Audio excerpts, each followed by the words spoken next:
નમસ્કાર, MG live ન્યૂઝમાં આપ સૌનું હાર્દિક સ્વાગત છે। મહેસાણામાં હની ટ્રેપના નામે લોકો પાસેથી લાખો રૂપિયા પડાવતી ગેંગનો એક ચોંકાવનારો પર્દાફાશ થયો છે।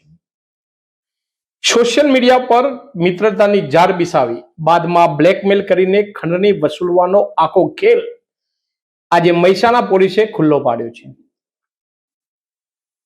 ફ્રેન્ડશિપથી બ્લેકમેલ સુધી મહેસાણામાં હની ટ્રેપનો ખતરનાક ખેલ ખેલાતો હતો। મહેસાણામાં હની ટ્રેપના નામે લોકો પાસેથી લાખો રૂપિયા પડાવતી એક ગેંગનો મહેસાણા શહેર એ ડિવિઝન પોલીસે ભાંડો ફોડી દીધો છે, જે સોશિયલ મીડિયા મારફતે મિત્રતા ત્યારબાદ ફ્લેટમાં બોલાવી ગુપ્ત રીતે વિડીયો બનાવવાના અને બ્લેકમેલ કરીને લાખો રૂપિયાની ખંડણી વસૂલવાના કાવતરાનો આજે પોલીસે પર્દાફાશ કર્યો છે। આ કેસમાં પોલીસે અત્યાર સુધી 2 આરોપીઓની ધરપકડ કરી છે, જ્યારે 3 આરોપીઓ હજુ ફરાર છે। આરોપીઓ પાસેથી રોકડ રૂપિયા અને સોનાના દાગીના સહિત લાખો રૂપિયાનો મુદ્દામાલ પણ કબજે કરવામાં આવ્યો છે। મહેસાણા શહેર એ ડિવિઝન પોલીસને હની ટ્રેપના ગંભીર ગુનાની ફરિયાદ મળતા પોલીસે તાત્કાલિક તપાસ શરૂ કરી હતી। ફરિયાદી અમદાવાદથી મહેસાણા આવ્યા હતા। તે દરમિયાન એક મહિલાએ મિત્રતા કેળવી અને મહેસાણાના બિલાડી બાગ વિસ્તારમાં આવેલા ફ્લેટમાં બોલાવ્યા હતા। ફ્લેટમાં પહોંચતા દરવાજો અંદરથી બંધ કરી દેવામાં આવ્યો હતો। ત્યારબાદ અન્ય શખ્સો ત્યાં પહોંચી ફરિયાદીને માર મારી કપડાં ઉતરાવી અશ્લીલ વિડીયો અને ફોટા ઉતારી લીધા હતા। આ પછી આરોપીઓએ ફરિયાદીને વિડીયો વાયરલ કરવાની તેમજ પરિવારને મોકલી આપવાની ધમકી આપી હતી।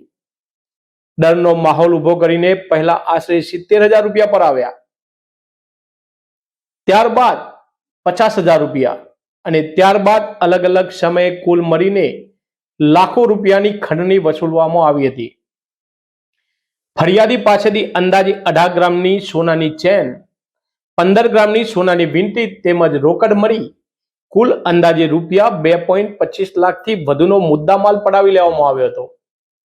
આ ઘટનાની ફરિયાદ નોંધાતા મહેસાણા શહેર એ ડિવિઝન પોલીસે ભારતીય ન્યાય સંહિતાની વિવિધ કલમો હેઠળ ગુનો નોંધી તપાસ હાથ ધરી હતી। પોલીસે ટેકનિકલ સર્વેલન્સ અને અલગ અલગ ટીમો બનાવી તપાસ હાથ ધરી હતી। તપાસ દરમિયાન વિકી પટેલ અને વિમલસિંહ વાઘેલાની ધરપકડ કરવામાં આવી હતી, જ્યારે અન્ય 3 આરોપી ફરાર હોવાનું સામે આવ્યું છે। પોલીસે આરોપીઓ પાસેથી રૂપિયા 50,000ની રોકડ અને અંદાજે રૂપિયા 1.75 લાખની 2 સોનાની વીંટીઓ મળી કુલ રૂપિયા 2.25 લાખથી વધુનો મુદ્દામાલ કબજે કર્યો છે।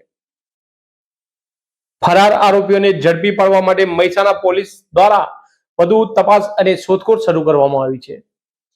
મહેસાણા પોલીસે હની ટ્રેપ જેવી ગંભીર ગુનાહિત પ્રવૃત્તિ સામે ઝડપી કાર્યવાહી કરીને ગેંગનો પર્દાફાશ કર્યો છે।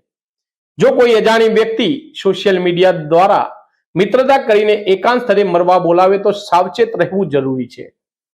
શું કહેશો, હની ટ્રેપની આ ઘટના બની હતી, કેટલા આરોપીઓ પકડાઈને આગળ શું કાર્યવાહી? ગઈ તારીખ 10 જુલાઈના રોજ આ જે કામના ફરિયાદી છે અને ભોગ બનનાર છે તે પોતે ટ્રાવેલિંગ કરી રહ્યા હતા। તે દરમિયાન તેઓના ઉપર એક અજાણ્યા નંબર ઉપરથી ફોન આવેલો હતો।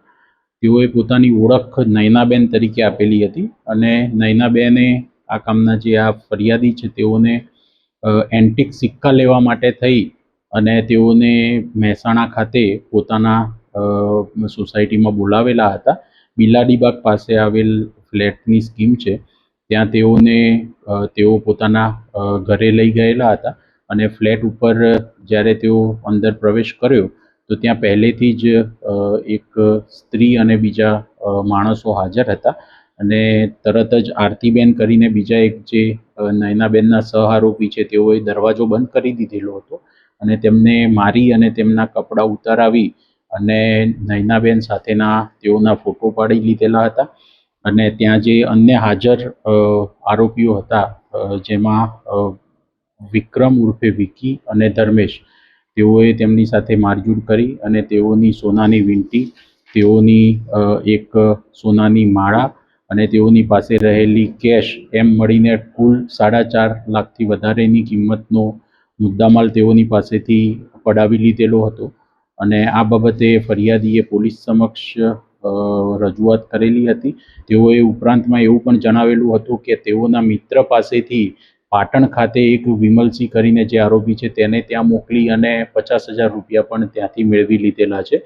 તો અત્યારે પોલીસે આ બાબતે ગુનો દાખલ કરેલો હતો અને અમારા મહેસાણા એ ડિવિઝન પીઆઈ પારગી સાહેબ અને તેઓની સર્વેલન્સ સ્ટાફની જે ટીમ છે તેઓએ આ ટોટલ 5 આરોપી પૈકી અત્યારે 2 આરોપીની અટકાયત કરેલી છે, જેમાં પટેલ વિક્રમભાઈ ઉર્ફે વિકી અને વાઘેલા વિમલસિંહ પૂનમસિંહ એઓની અટકાયત કરેલી છે. આ સિવાય બાકીના 3 જે આરોપી છે એ પૈકી 2 મહિલા આરોપી નયનાબેન અને આરતીબેન અને એક અન્ય સહ આરોપી ધર્મેશભાઈ, આ 3 હજુ પોલીસ પકડથી દૂર છે. તેઓને અમે ધરપકડ સત્વરે કરીશું. આ પૈકી જાણવા એવું મળેલું છે કે જે 2 આરોપી છે વિક્રમ ઉર્ફે વિકી અને ધર્મેશ, તેઓના ગુનાહિત ઇતિહાસ પણ છે અને સમાન પ્રકારના આ રીતના હની ટ્રેપના ગુનાઓ તેઓના વિરુદ્ધમાં ભૂતકાળમાં પણ દાખલ થયેલા છે. સાહેબ, લોકોને શું સલાહ આપશો કે આ બધા કેસ ના થાય વધુ? અજાણ્યા નંબર ઉપરથી આવી રીતે જ્યારે કોઈ પણ ફોન આવે છે તો એના ઉપર ઝડપથી લોકો વિશ્વાસ કરીને દોરાવવું ના જોઈએ અને આ વધારેમાં વધારે આ જે સ્ટોરી છે એ લોકો સુધી જાય તો લોકો આ બાબતથી થોડા સાવચેત રહે કે આવી રીતે તેઓને અન્ય રીતે કાવતરામાં ફસાવવાનું ષડયંત્ર પણ હોઈ શકે છે. દેશ અને દુનિયાના સમાચાર જોવા માટે અમારી ચેનલ MG લાઈવ ન્યૂઝને સબસ્ક્રાઇબ કરો અને બેલ આઇકોન પર ક્લિક કરો, જેથી રોજે રોજની અપડેટ આપને મળતી રહે. સાથે જ અમારું ફેસબુક અને ઇન્સ્ટાગ્રામ પેજને પણ ફોલો કરો.